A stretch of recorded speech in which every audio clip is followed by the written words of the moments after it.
with this experiment we're going to show first of all that a sine wave and a square wave are basically the same thing but with distortion. Here is a square wave and you can hear it. There's a sine wave. Here that tone is the same tone as the square wave, but the square wave has a buzzy distortion to it. Further, this is the spaced cable where you can see the little glitches on it, which we've shown before in the previous video. I'm now going to switch it over to a CD so you can see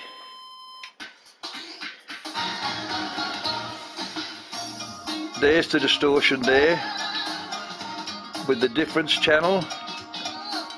Okay, I'm now going to stop the CD, change the cable over to the standard impedance matched Isolda here, press play, and here now you can see that there is no distortion component.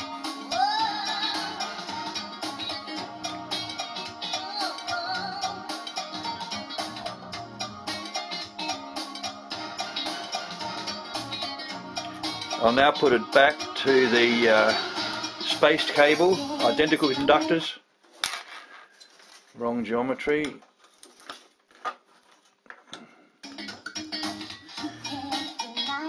And straight away you can see there the little wiggles, that's the distortion due to the mismatch in the impedance.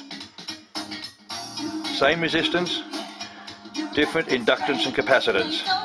And I'll now switch it over to the sine wave so you can see the glitches again. There you can see the glitches in place there, and if I now go back to the correct geometry, which is the standard Isolda cable here, you can see the glitches are gone there. And I'll now put it over to the music, and once again you can see that there is no distortion due to impedance mismatch.